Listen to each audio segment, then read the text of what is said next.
So I will sing few little mantras and then you listen and then you follow it afterwards. If you don't want to, you don't have to, that's fine. Om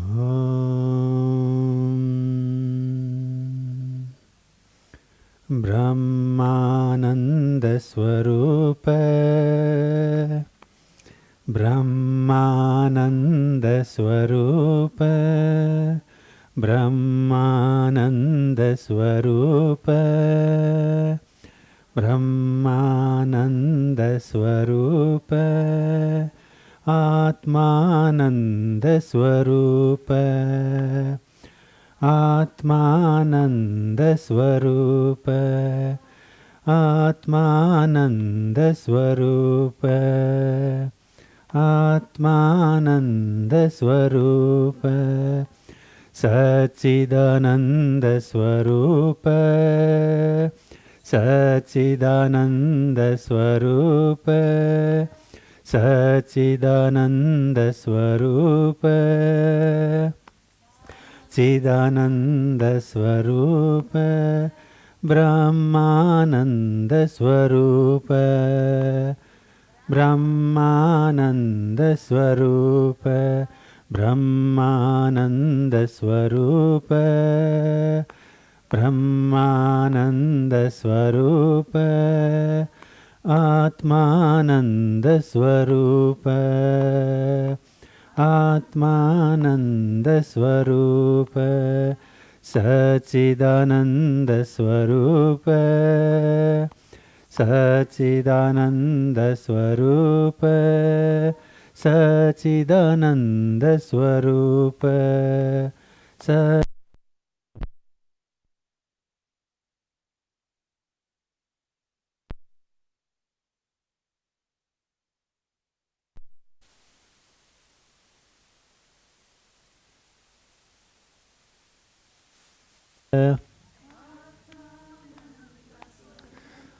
Satchidananda Swarupa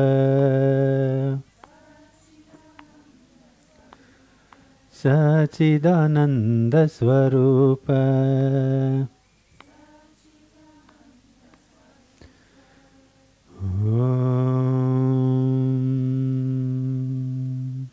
Oh, it's beautiful. It seems like you all are master of all these Sanskrit kind of contemplative mantras. My name is Jnandev and I will be talking for probably an hour. If you all can put up with it, I can keep talking a bit longer. And yeah, we'll be introducing a little bit of the overview umbrella on the Sanatana Dharma. And I guess my idea was to give you all a bit of perspective where the yoga, where the Vedanta and all different ideas we're getting from here and there from different tents, where they're all coming from. And I started with this little mantra, little bhajan, because in that way I thought I can create a foundation.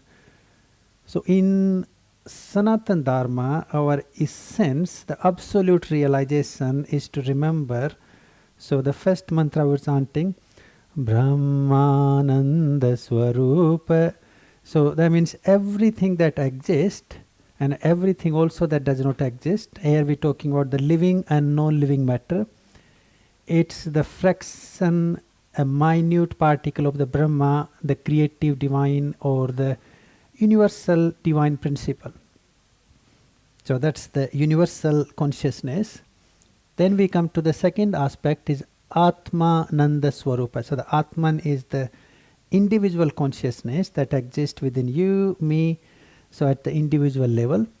And so we are all the form, the manifest of that Atman or that consciousness. And that consciousness, when it in tunes with the divinity, the Brahman, it becomes Satchitananda Swarupa. So the absolute bliss that is that exists in the truth or the bliss consciousness. So that's sort of like the ultimate aim, you can say, our wholesome goal of what we want to experience, what we want to know. So if we can remember that we are the particle or the minute aspect of the divine, a little bit like, the drops in the ocean. Now, in the dualistic perspective, you will say that there is a drop and there is ocean. In the non-dualistic perspective, the drop is in the ocean and ocean is in the drop, because they both don't exist without each other. So the Brahman is the supreme consciousness, the ocean, and then the Atman is the drop. So now let's come to our talk, actual talk. So that's something for all of us to remember, and I do like that idea for our own life, because whenever we are feeling stuck into something, even if we can remind that beyond all this suffering, beyond all these challenges, ups and downs of life, there is something way, way more greater. So remembering that, reminding that concept, that principle of the divinity, that absolute consciousness, can help us to begin that change that we all need to make. So in Sanatana Dharma, the second principle I would like you all to remember before we go into the talk, we all are not born here to be suffering, to be tortured. So if the divine created you, me and all of us, it did not create us to be putting into the boiling hot tub of the oil to make the pakodas, which is the suffering of the life. We been created, or we manifest, we exist in this universe to live, to experience, and to evolve. Now then, it's really up to us, isn't it, to choose what do we choose to do. Do we choose to do things to be healthy, or do we choose to do things that's not healthy? So if we remember that we are the part of the supreme consciousness, the Brahman consciousness, the absolute eternity, and then second part is remembering that we are not here to be suffering, not here to be tortured. We are here to experience, to live, and to become better of ourselves. Which brings us to the third part, which is abhyasa. What am I doing about it? Probably, sadly, I will say we are very good in messing up. Okay, probably we don't need to training for that. In so many different philosophies in Hinduism we have, in Sanatana Dharma, Jainism is one of them. In Jainism, their founder, their guru Mahavira, he says that the meditation can be classified in two types. So the one is the positive meditation, and then second is negative meditation. And he said, negative meditation, nobody need to learn. We already are master of it. So, a negative thought, a problem, anything that is miserable, we don't need to do any effort, do we? Just, it can keep reminding, keep winding us again and again and again and again. While the positive meditation, we need to train ourselves. We need to reorganize our mind, our thought processes, our feelings, even our perception, as well as our attitude or perspective. But of course, once you get there, then there is a great feeling. And I like one of my favorite gurus, Swami Vivekananda. He uses the phrase, think of your abhyasa to become the better of yourself is climbing the mountain. It is hard, isn't it? It's tough. But when you get at the top of the mountain, what an amazing, blissful view we get to experience. And he said, living the negative aspect of life or dharma is like falling off the cliff. There is this adrenaline, there is this liberation, you just feel like, wow, what an amazing feeling, until we hit the ground. Of course, then probably there is nothing much left at that end. So now, do we choose to go up, or do we choose to come down? So the third aspect is abhyasa, and this is something very unique in our Sanatana Dharma. It's sort of unlike all other religious concepts. The Sanatana Dharma, in a true sense, is a way to live. It's a way to help yourself to evolve, to be enlightened, to be liberated. So that means what I'm saying is, we are responsible for our own life, our own evolution, our own realization, our health and wellness. Nobody else can do it. We got to do it ourselves. So taking responsibility and doing what we need to be doing as part of our abhyasa on this path, on this journey of self-realization. So the Sanskrit word Sanatan means eternal, or that exist prior to the existence, and it will exist at the end of the universe too. And probably that's the reason I feel that this whole Sanatan Dharma or the Hindu system is a living system. If I believe in our Vedic time frame, then we are really looking at something that is at least a good few million years old. Now, of course, if we do the carbon dating and stuff, we are carbon dating some temples, some books that we find here and there. It's very difficult to carbon date when these teachings may have happened. But most of the scriptures, either we pick the Vedas, we pick Bhagavad Gita, we pick Upanishads. The way they talk about is the Sanatan teachings are like the teachings on how to live, how to be enlightened. Now, in that way, when you think that way, the life comes with its wisdom, with its programming before it exists. Now, that's something very opposite to the Western philosophy. Our software was created before the hardware.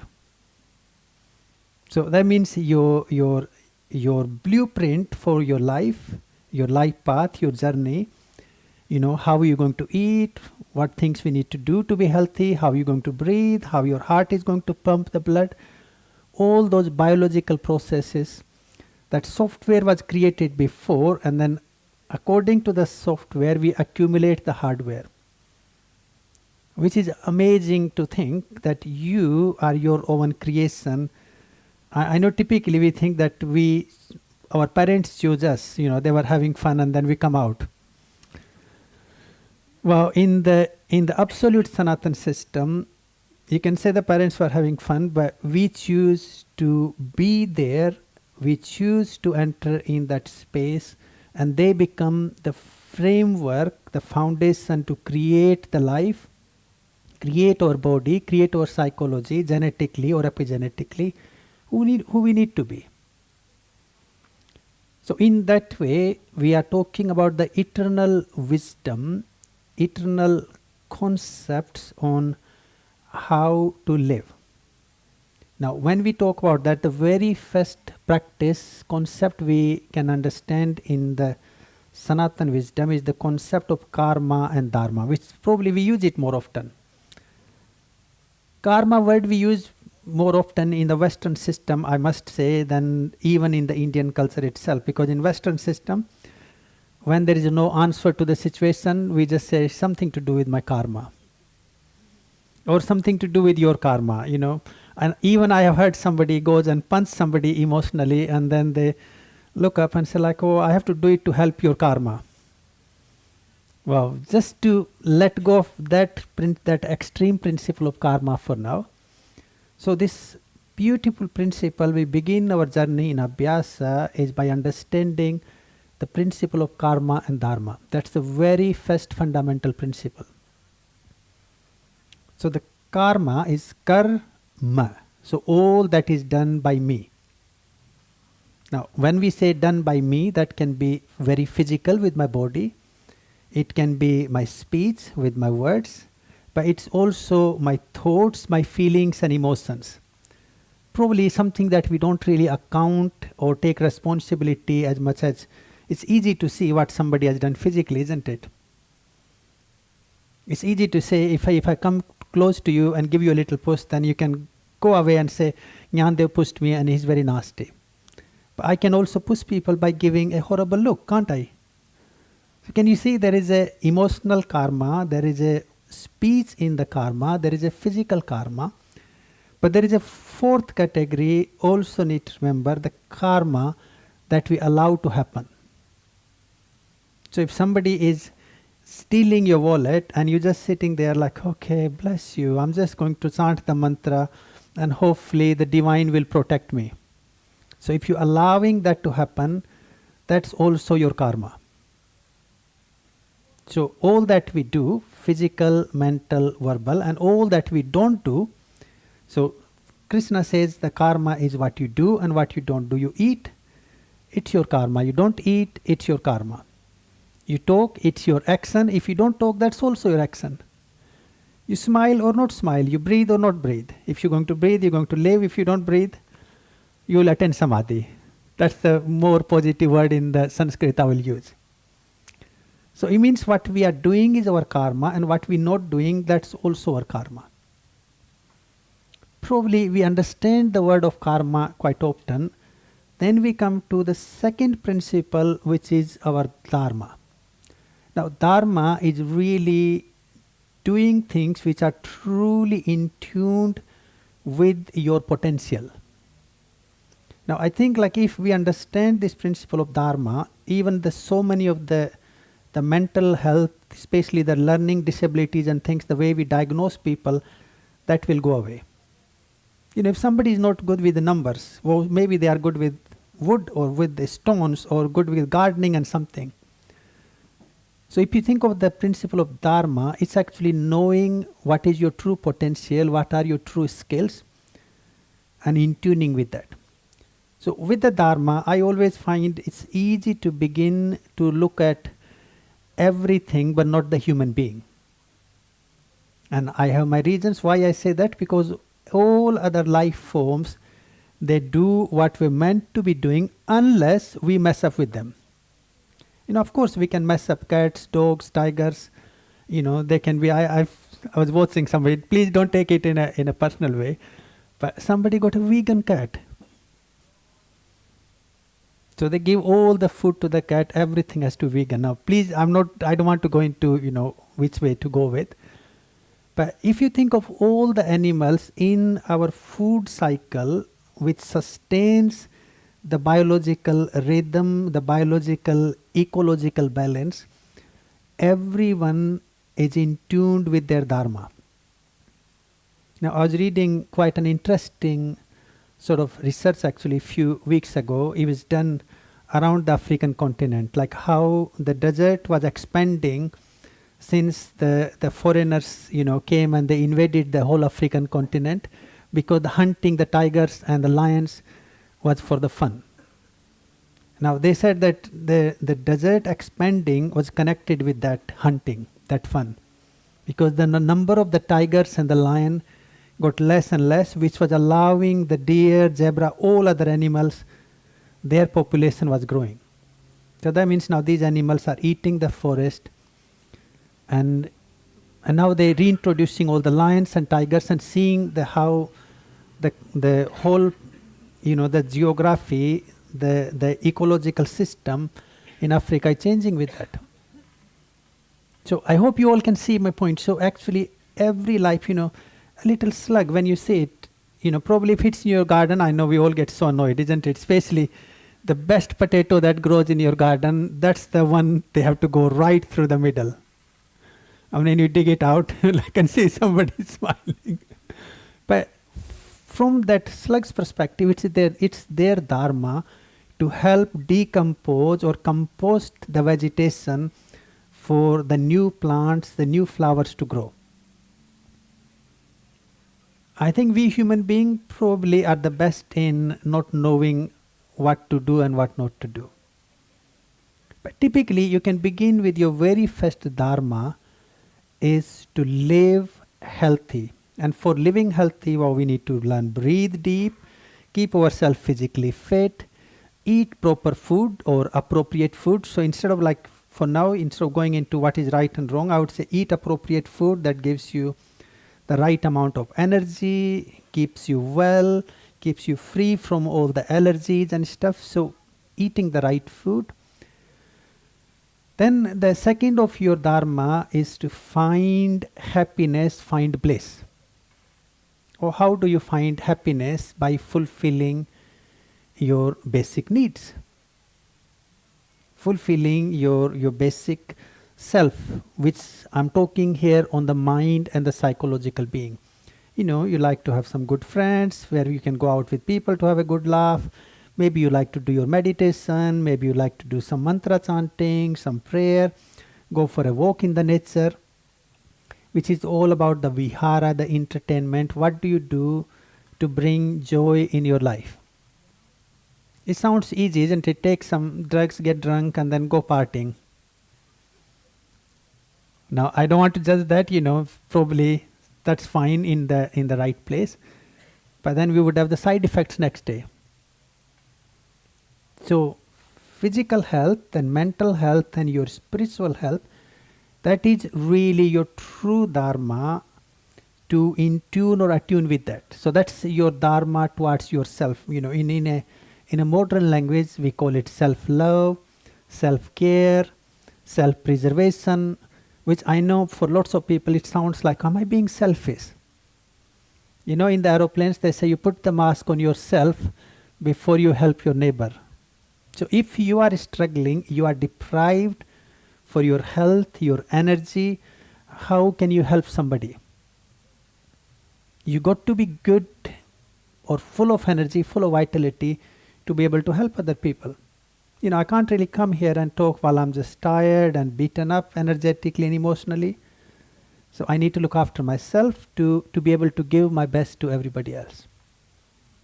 So typically you can call it self-love, self-care. So that becomes our second of the dharma. So the first dharma is to live. Second dharma is to look after yourself, to feel good, feel great, feel positive, feel uplifted or happy or joyful. Then the third dharma is to do something towards self-realization. Because that is the ultimate aim of the life, is not just to live and breathe and make kids and go and have party. That's fine. In a right place, I'm not saying that's wrong, but our ultimate aim or the goal of life is to move towards self-realization or Atma-darshan. So what do we do towards that? So we got the three basic principles. One is to live. So you can call it health and wellness. The second one is to fulfill. In that fulfillment, of course, we can also talk about our family, our economy, the finances, and probably we all know we have to pay every time we go for a coffee. So that's also part of that wellness. So you can include your financial settlement, your financial and all of that part of your life, your social and economic. And then the third and the most important part, what are we doing towards self-realization? So the karma we do by default, but in karma there is a sense of doing. There is a sense of this weight on us because I do. While dharma is effortless, it happens through you. You become the instrument. So it's sort of think of like a labored breathing and a very natural breathing. So your comfortable breathing is your dharma, and when you are struggling to breathe, that can become your karma. Now it's not that it's karma or dharma, I'm just using that an example as a metaphor to understand. So when you are instrument of doing what need to be done through you, that's your dharma. And when there is a ego, there is this sense of I do, it is our karma. Now dharma holds you together, and if you look after your dharma, then your dharma will always look after you. So what I need to do, I do, and when I do that, that doing will look after me, that will protect me. Now, typically, I know when you're thinking of this as a metaphor, as an abstract concept, it may sound complicated, but if you simplify it in your day-to-day life, probably you will see, yeah, it makes sense. So if I do what need to be done by me, now let's take an example of being here on the stage as a teacher. If I allow that to happen, share the teachings I'm meant to be sharing here, there is this free flow in the space, there is a free flow in my energy. If it all comes from that ego, then probably I'm waiting everyone to tell me how amazing that was, and if you all don't, then I will be upset. It's easily that ego can be reflected in how it is happening. So if I'm doing what I'm meant to be doing, there is a flow, there is a freedom, and there is a joy. If I don't do that, then I will be worrying for the rest of the day. Did I justify or fulfill my role? Somebody is there, come to us and said, can I make this little announcement? So if you would not have made that announcement, probably this whole hour you will be sitting there. Oh, I needed to do that. I forgot it. So can you see this role we all have in our life that need to be fulfilled? Now, either we can fulfill it by being the instrument, or we can be a big bag of ego. So I know lots of time we say, I will do when I want to do it. Or I don't feel doing it. While in Dharma, what need to be done by you, we choose that. So Dharma is also something we choose, and something that is by default inbuilt in us. So the few things I said, your living, your health, your food, your diet, all that is inbuilt, because if you don't do that, then we all know what happens. And then there are our social, our economic relationships with ourselves, with the world. We have to take a little effort to get out and do them. And similarly also the spiritual journey, the spiritual path of our following, for that also we have to do it. We have to have a bit of discipline, a bit of sincerity to bring all of that in action. So I hope you all getting the sense of the karma and dharma. Now in beginning probably you may all think it sounds very interesting, but knowing what is my dharma is not always easy. If I talk back, I started my journey as a pharmacist. Soon later on I realized lots of money, but not really much of the fulfillment. Then as I studied maths and physics and got into the banking. Few months later, it did not take long enough. So then I'm just like, okay, it's just, again, money is coming into my account, but I'm not really finding sense of inner contentment. And then eventually I come to yoga and find out that this is something very much fulfilling. So it means to really find your true dharma, there may not be the one answer. You just have to keep doing things. And when you realize this is not for you, be brave enough to walk away and start something new.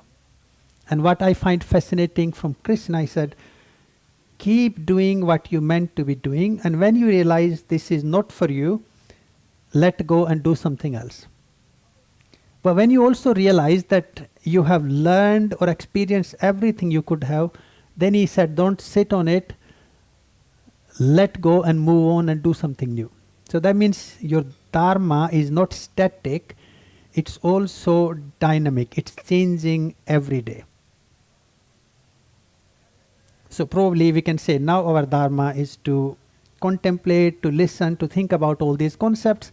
An hour later your dharma may be doing a physical practice. A bit later on your dharma will be to go and eat. Maybe your dharma is to get an hour sleep at some point, so you can continue the rest of the festival without exhausting yourself.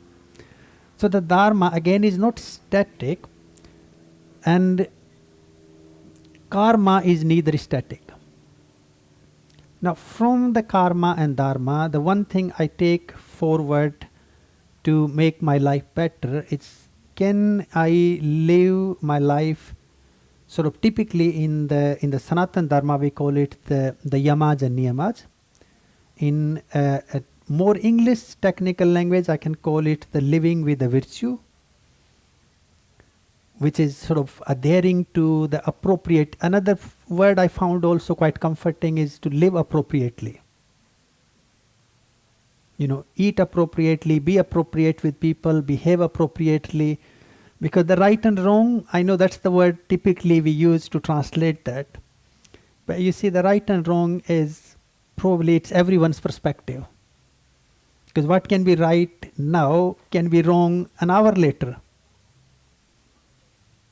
So I tend to prefer more of the using the word appropriate living. So your dharma can also be translated as living with the virtue or living appropriately, which is very interesting in the Sanatan or into the yogic system.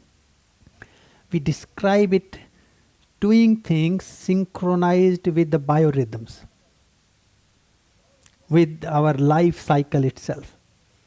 So there is a time to wake up, time to eat, time to do exercise, time to do your work that need to be done, time to sleep, time to do your prayers, your meditation, whatever rituals you do for your connection with the higher self. All of those things, can we do them as it should be done? Can we do them without harming, without cheating or lying or manipulation? Can we do it with a purity? And can we do it free from the ego? And to me, I don't see,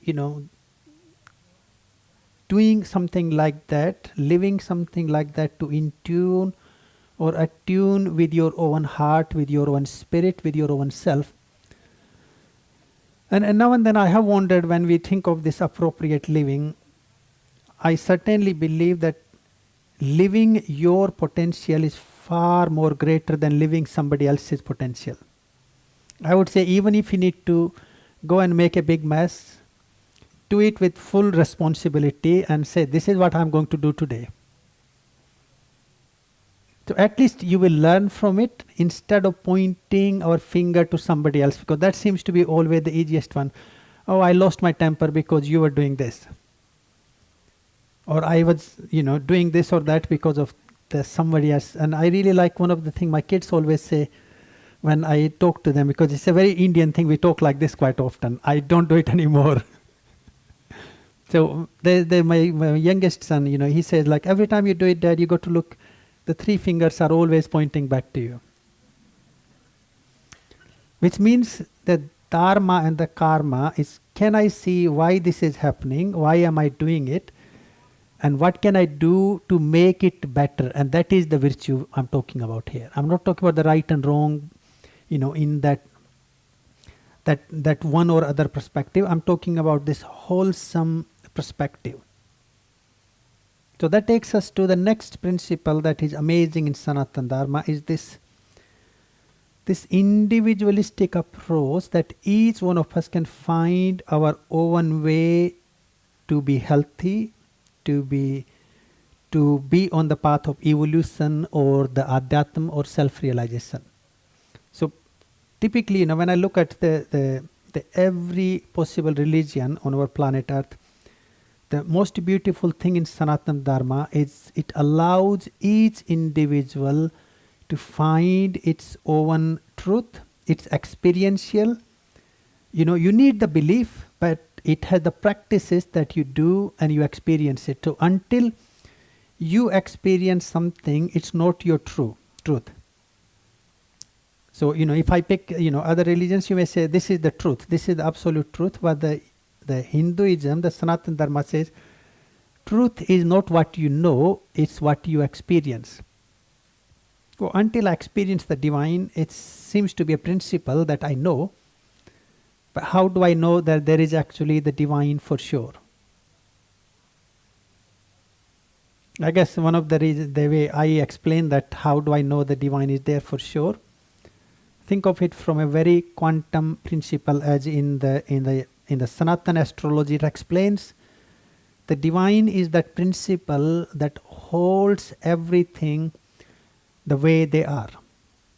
And if the divine principle get little messed up, things will get messed up too. So let's take a simple example. So we have the sun, we have all the planets, we have the moon.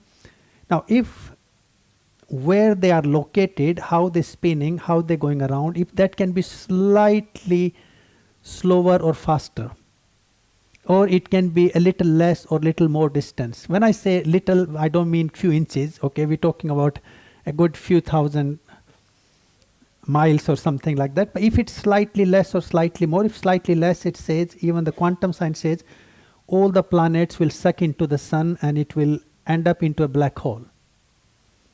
If they are slightly away, they will fly away and there will be no solar system left. So there has to be some kind of greater principle that puts everything, brings everything where they are for them to be exactly how it should be. Think of our Earth, how amazing this planet is to support life, to support everything it is. But the life on the Earth is not only supported by the Earth and the Sun, is it? The Moon plays its role. All the other planets, they are doing what they're supposed to be doing to keep the Earth perfectly ideal for life to exist. So there has to be some kind of a divine principle. Then, I don't know, I also think our own existence, our body, how amazing it is. There has to be some kind of divine creative principle that creates your heart, your lungs, your digestive system, your brain. Is probably one of the most dynamic, complex system that exists, and it's doing amazing. For us people, even if we try to make a curry or I don't know, the roast dinner, which seems to be very easy, just chopping the vegetables and throwing them in the oven, how many times we get it wrong? So there has to be something so great that cannot make mistake, that has to know everything how it should be happening to manifest all that exists. So this is kind of how I, in beginning of my journey, I used to conceptualize it, that there has to be that divine, that greater principle. Of course, we can say the God, we can say Shiva, we can say Jesus. There is so many names of the divine. Now, the one of the most amazing thing, coming back to Sanatana Dharma, you can believe in God and say, I follow the Sanatana Dharma, or I'm a Hindu, or I'm a yogi. And you cannot believe in the divine or the God, and you can still say, I'm a Hindu follower. So as we look down further into the Sanatana Dharma, the Sanatana principles, it has the both aspects of the atheist and the non-atheist system. Believing in the divine and not believing in the divine. Then further down, probably one of the things we know, whenever people look at India, look at the system, well, we got a million different gods and goddesses everywhere. Typically, we say there are 84 million different aspects of the divine, the gods and goddesses, or the yonis. Now, in this Sanatana system, of course, when we say that big number of the divine, remember earlier in a very beginning we said that the Brahmanand and the Atmanand, so the individual consciousness and the divine consciousness are one. So from the dualistic nature, from the Dvait, from the Vedanta, we see that there is a individual and the divine. From the non-dualistic, we see they both are one. And the example we use, the ocean and the drop of the water. Now, if we look at the dualistic perspective, then the two separate. If you look at non-dualistic, they are one and the same. It's a little bit like, think of when we think of our body, that's my hand, that's my heart, that's my lungs. But really, in reality, do I exist without each other? If I think of my physical existence, my annamaya kosha, my anatomical being, it's all of me, isn't it? So in that way, probably, hopefully you all can see that the divine, the universe and the we are one. From the non-dualistic perspective, they both are separate. But it means then if the individual itself is connected or in tune with the divine, that individual can find his or her own way to attune or realize the divine principle. So here when we say the 80 million gods and goddesses, that principle typically comes from the 84 million yonis, which is the life form that exists on the planet Earth. Now, it's a couple of years ago, when I say a couple of years ago, 2001 or 2, there was a great research on life sciences, and they are actually talking that there are around 83 million, 990, something like 67. So they are missing around 33 species less on the planet Earth than what it says in our Sanatana Dharma. So their number of the life forms that exist or existed on planet Earth is very close to this 84 million. Sometimes I think what the yogis must have thought, or even if you tell me to get that number right, probably I will have to write it down and talk about it, what it says in our modern scientific researches. So yogis said, why don't we choose something easy to remember? So then 84 million seems to be easier, isn't it, than 83 million 999 dash dash dot dot dot, you know.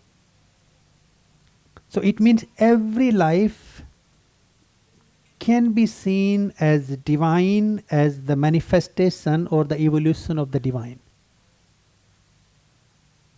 And this is where we use the word dharma is always in tune with the divine, because we are doing what we are meant to be doing as the part of our divine manifestation. And just to rephrase that, to simplify, your first dharma is to live, which is to exist and do all the things that you need to do to live. The second dharma is fulfillment, as individual, as social, as family, and all other roles. And then the third dharma is our self-realization, or connecting, in tuning with the divine principle.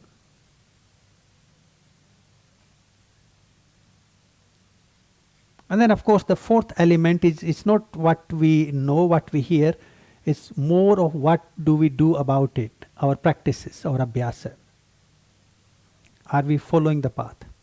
So we got karma dharma, then we got the, either you can believe in the divine or you cannot believe in the divine. The both path will still lead you, probably the similarity in both the philosophies. So we have the 6 major darsanas or 6 major philosophies, which I guess again that the darshan word, if I translate it as a philosophy, which seems to be the most common word from the Western languages, still it's not really the right word. The darsana means the viewpoint or how you see things. So your darsana means your perspective, your viewpoint can be you and me are separate. Your viewpoint can be we all are one. Your viewpoint can be, if I eat vegetarian, I'm going to be healthy. If I eat that is not vegetarian, I'm going to be healthy. So it's more of the viewpoint that gives us the wisdom or the understandings, the teachings that help us to tune, in tune or attune with ourselves. Remember the again another difference between the Western and the Sanatan philosophy, the way of life, is all about the self to experience. So here we got the 6 major darsanas, and out of them, the 2 that we hear most of the time is the yoga and the Sankhya.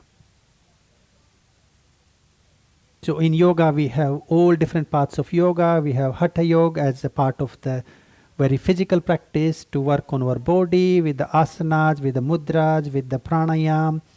Then we have the Karma Yoga, which we sort of touched a little bit in the beginning, which is the yoga of your action, your skillful action, or doing your best and living for the rest. That selflessness, being free from the desire to the fruit, free from the ego. We have the path of Jnana Yoga, the yoga of wisdom, like the Vedanta is the part of that, knowing sort of the favorite of the Jnana to remember or to contemplate is the Atmam Nityam. So the Atman is the eternal. So your soul, your spirit is eternal. And for the soul, your body is nothing more than the clothes. So just like in the morning you wake up, you have your shower and you put clean clothes on. An hour later you feel like, okay, now I'm going to go to Hatha Yoga. Now I need to change myself again. Like I came here and sort of like, okay, I'm going to talk. So I change myself into an appropriate outfit that makes me feel more tuned with the teachings. So for the soul, our body is just like the clothes for us in our existence. Nothing less, nothing more. It changes the body when it feels it has done enough with it. So the body will be known as the changeable or the transformative principle. And then the Atman or the soul, the consciousness, is the eternal principle. Atmam Nityam. So we have the Jnana Yoga. Then we have the Bhakti Yoga, which is the path of devotion, path of Bhakti. In Bhakti, I know typically we always think it's into like Bhakti is like go and sing mantras, sing bhajans, go to the temple. Bhakti also have the service, because the Bhakti says that we all are the children or manifestation of the divine. So to look after the divine, we look after what exists. That can be like you feed people who don't have the food, you provide shelter to people who need shelter. So whatever you can do to help life, you may help animals, you may help the forest, the nature, all that is part of the Bhakti. So we got Hatha Yoga, we got the Bhakti, we got the Karma, and then there are 18 different paths of yoga, which itself gives you, there is so many ways to connect with yourself. Just to kind of count them to give you all a bit of idea. So the 4 major paths we got: Karma Yoga, Jnana Yoga, Bhakti Yoga, and then we have the Sannyasa. Moving into, then we have the Hatha Yoga, we have the Pranayam, we have the Dhyana Yoga, we have the Tantra, we have the Kundalini, and and then of course in the modern age, I was looking online last night, and there are 128 official registered paths of yoga. Sort of we got the power yoga, we got the Ashtanga, we got the yin yoga. That's the new age, sort of last 20-30 years, that we made so many more ways to be enlightened. Now what's amazing is, because of this holistic individualistic approach, Sanatana Dharma allows that to happen. As we call this is a living system, the living tradition means what you hear from the teacher, what you read in a book, what you read in a scripture can have a completely different meaning or different essence to you. So we don't have to blindfold follow the practice or follow the concept, because it's your experience. So think of the concept of non-violence or ahimsa, just using an example.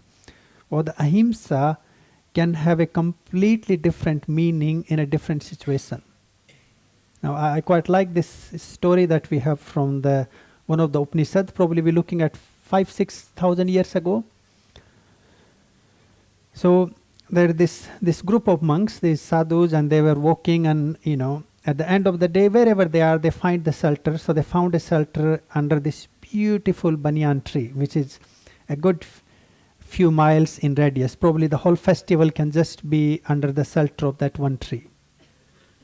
So they took refuge there, and then once these sadhus in older time, probably still happens quite often in India, where if the monks gather, then people will gather there in the evening for sort of what we're doing, some satsang, some stories, and everyone bring food to share. So it's a little bit of like a Sanatan party, I call it. So then people gathered, and now as this guru starts to talk about non-violence that evening, there happened to be a very poisonous, deadly snake that was living in the roots of that tree.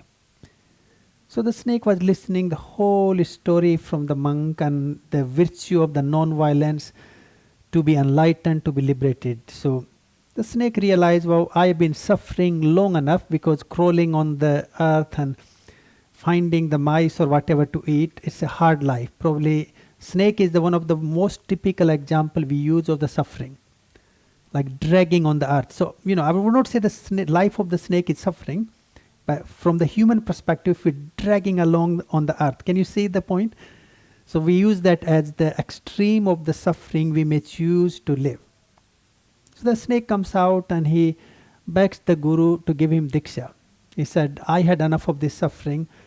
Help me, teach me what to do. So the guru looked at him and he said, tell me, why do you think you're suffering? So the snake narrates his life before, anyone come under the tree said, I will hiss, I will bite them. So everyone was scared to go anywhere near that tree because of his terror. So now the snake takes the blessing and he said, from today onward, I'm going to be non-violent. I shall harm nobody. Now you know what happens with that. Now as the people, the kids in the village realize this snake doesn't bite anymore, doesn't hiss anymore. So for them it just becomes a rope to play with. Now as the story goes on, the snake got wounded and hurt. And it came to the point where it felt he can't live anymore. There is a point where you feel this is my last moment. And in that moment, story said that he screamed for his guru and said, "Is this what you meant about enlightenment?" Because the snake is confused, like, well, my suffering before seems to be less than my suffering now. So now this guru, of course, has the astral connection, all these siddhis we call them. He appeared in his astral body at that point, and he held the snake in his hands and helped to heal all the wounds and asked the snake what happened. So now the snake narrates the whole story, how everyone realized the snake is harmless and they were playing with me, and this is what happens.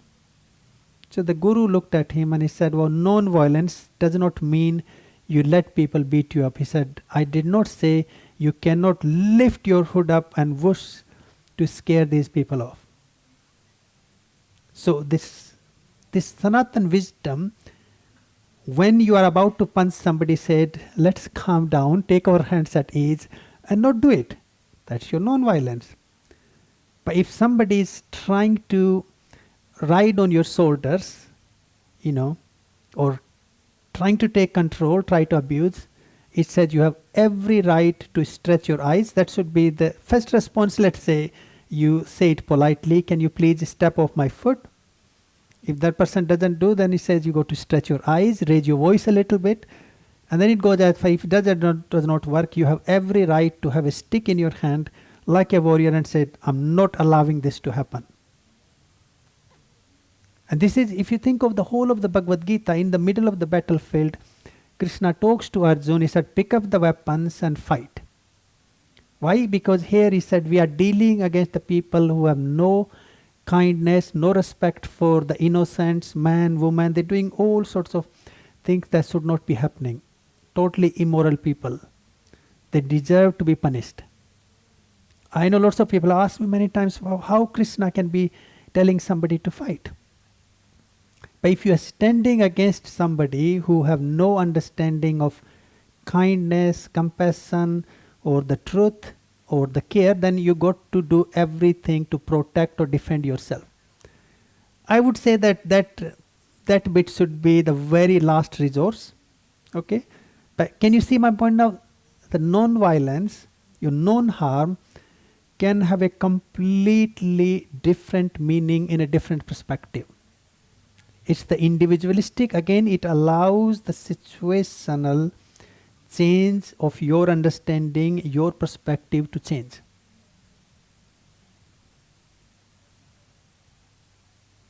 So it is sort of very universal, very holistic, and very much individualistic.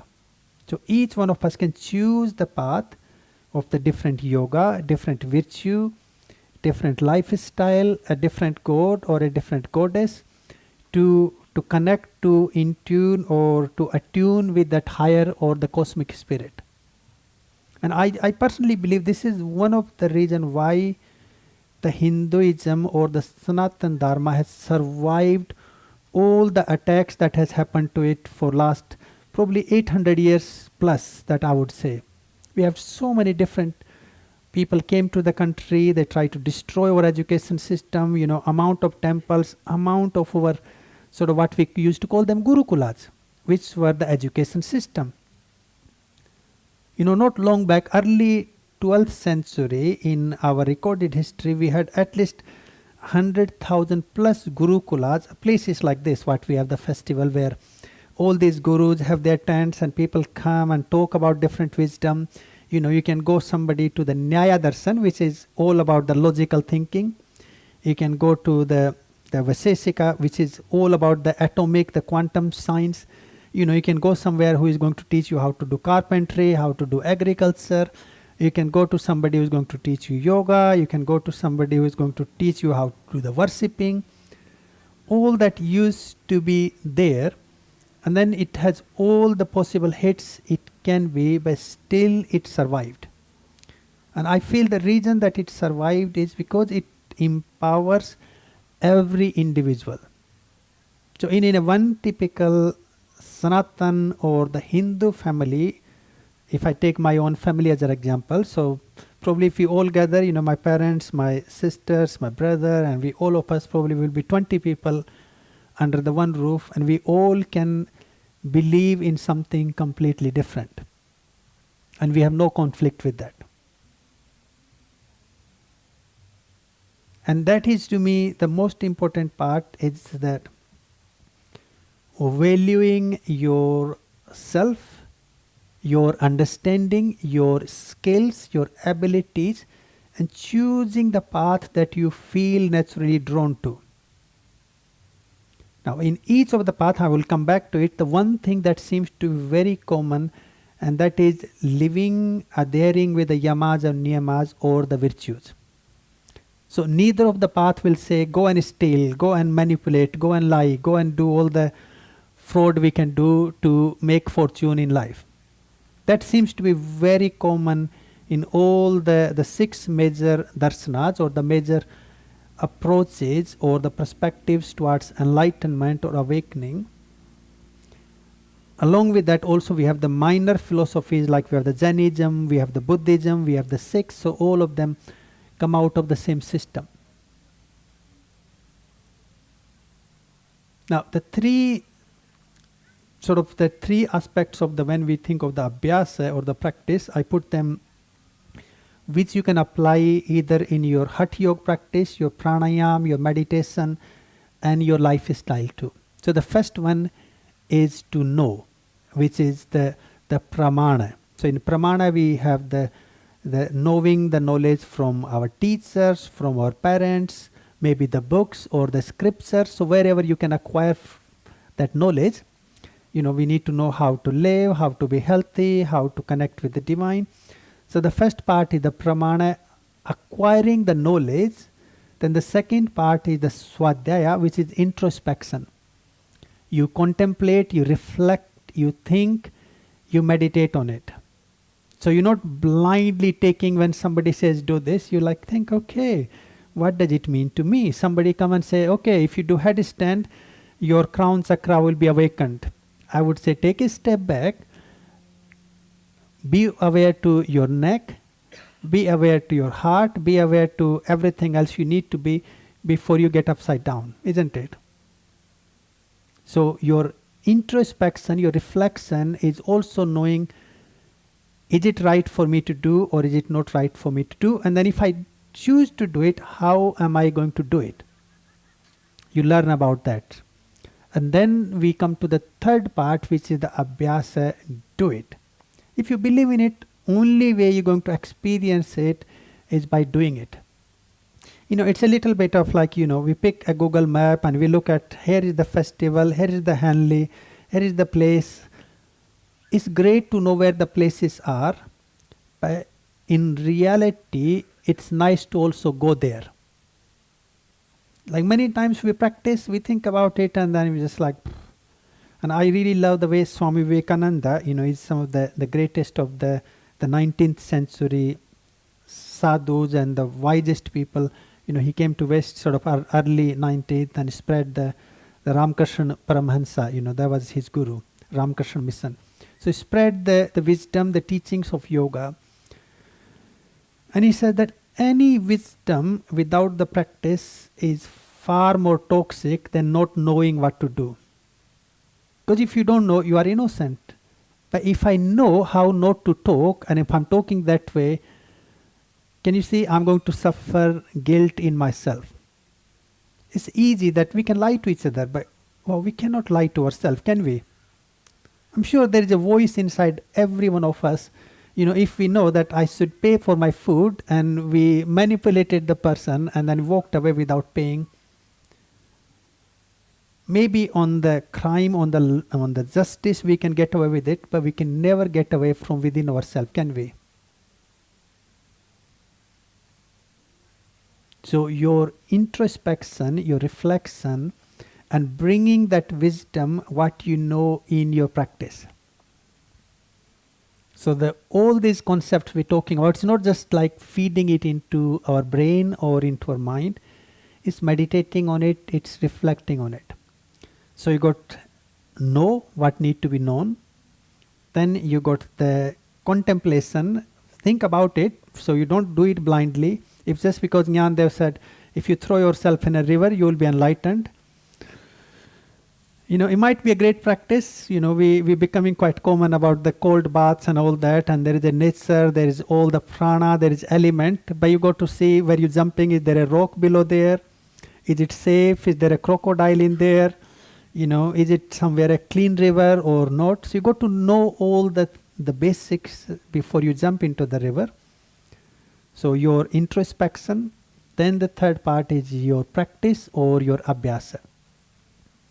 You do something about it. And then the last part is the sraddha, which is the faith or the trust in the divine principle. You trust in yourself. So you can begin with trusting yourself that what I'm doing, my experience is valid, my understanding is valid. It may not be right, okay? Just to be clear, it may not be right, but at least it is valid for your perspective, your experience. Because when we validate our experience, it's easy to know if I should do it again or if I should not do it again. So your self-approval, your self-validation, it doesn't mean that you're egotistic, you're negative. It can also be that, okay? I don't want to say it's always right, it's always true or not. But at least you are aware, you are responsible for what you're doing. So that's sraddha, the fourth element, the faith or trust. So the very basic is trust or faith in yourself. And then the second is the faith or the trust in the divine or the higher purpose or the higher cause. Just because I don't know what's happening, why this is happening in my life, it doesn't mean it does not have a purpose. So even remembering that can help us to open our eyes. So it's a bit of when we're stuck in this non-believing into the greater purpose of life, especially when we are in a bad place, it feels like we are in a bucket of the fog. So when you are in a bucket of fog, a box of fog, it seems to be dark, it seems to be smoke everywhere, and we cannot see anything out of it. But the minute we change that perspective into the greater reality, then just because we are in fog, it doesn't mean the life is dark. And then what it says, keep walking your path until you come out of the dark tunnel. So that is to me your ultimate wisdom, is to remember when you are, whatever situation you are, make sure you keep walking through that path. If you give up, if you sit down in that dark corner, we're going to be stuck there. And then we can keep screaming, my life is this, my life is terrible, why am I in this situation? So the Sanatana Dharma says, make sure you stand up and keep walking your path, keep living your life until you get to the light, until you get to the happiness or the positivity. And it is, to me, that is your absolute dharma. If you were say, what is my duty to do in this life? Live your life, live your potential, and do every little thing that you can do to be healthy and to be happy. So a beautiful phrase that we have in our yogic system, health and happiness is your birthright. So everyone's birthright. So if you ask me, what is your most important right that you have been born with, you have been blessed by the universe, it's your health and happiness. But then, what I say in the modern thing, it has the little star sign on the top, which we never seems to be bothered read, is it? Like, I don't know, like yesterday I remember my kids, they were like, oh, can we play on my phone? So now they're trying to download some new games that I don't have them. And when you click download, it has all the terms and conditions, which nobody seems to like reading. So your health and happiness is your birthright. But for that, it says we need to claim it. We cannot take it for granted. And how do we claim it? Well, do everything that make you healthy. Choose to do everything that make you happy. So now can we connect the dot where we started? So either we choose to be healthy and happy, or we choose to be unhealthy and miserable. So it is our choice. sometime it may seem difficult, as if I connect it back to the karma and dharma, because sometimes you feel like you're doing everything right, you're doing all the things that you could do to be healthy and happy, but still there is lots of problems are facing you, or you are facing them. Depend how we look at it. Isn't sometimes we say why the problems are chasing me. Well, the Sanatana Dharma says the problems are never chasing. Everything is static. We are moving towards things. But it doesn't matter which way, Either I'm running to you or you're running to me. The experience is always the same, isn't it? We get close to each other. So, are we choosing to do things that are leading us away from health and happiness, or are we choosing to do things which are taking us towards or closer towards the health and happiness? Am I eating healthy? Am I doing healthy exercise? Am I meeting with healthy people, positive people? Probably, I don't know. Can we conceptualize this talk in the middle of a pub in the 9 o'clock in the evening? So if I end up there, then, if I talk this, probably I will get beaten up. Do you see my point or not? So I need to choose to be where these teachings, these practices can manifest, can flow through me. So here our choice is leading us to be where we are. So choose to do things that help you to be healthy, and choose to do things that make you or bring happiness. Here we got to remember what is health and happiness. That's definitely, there is you can draw a gray line there, because what somebody says, this is what makes me happy, I don't know, not much we do, can we? You got to let them do and go through their experience to find out if it's a true happiness or not. Because I was talking to this actually in one of the online session a couple of weeks ago, and I was saying this, and then somebody sort of, did the thumb up in the Zoom meeting and said, I got something to ask.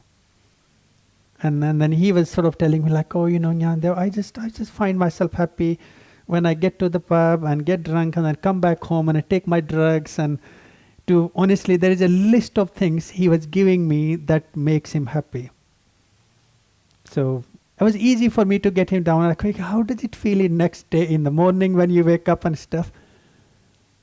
So probably the health and happiness, got to see, we are not talking about the temporary happiness or the temporary energy. We are talking about the eternal happiness, the joyfulness, the positivity that supports your life processes, your life mechanisms. So probably on that note, I will stop. So if anyone has some questions you wish to ask, we can have some discussion. We got some books here too. Oops. Yeah. Well, we got a couple of books. If anyone fancy having a look, if you want to talk, we do the yoga teacher training course. We do the yoga therapy training. And also I'm starting a new course, actually, a foundation course in Sanatana Dharma, going in deep into each of these concepts and principles. I think there is a advertisement where you got all my details in the booklet. And if anyone fancy, and I also got Jonathan here with me, who's done the yoga teacher training, doing yoga therapy training, and hoping that he will come here next year to even teach some Tai Chi and stuff. We'll see. Do we make it work? So if you also fancy talking to him, I got also Sarah here, if you need to get some more talk about that. So yeah, thank you very much. Any questions, you all welcome to ask. Just don't ask me how the mics work.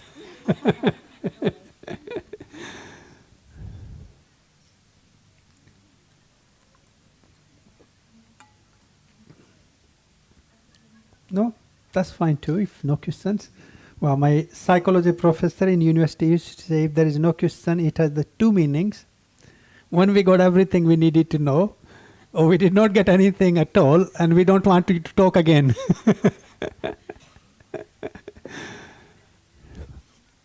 Oh, thank you very much, everyone, for joining in. If you have anything you want to come and talk to me, come and look at the books, you're welcome.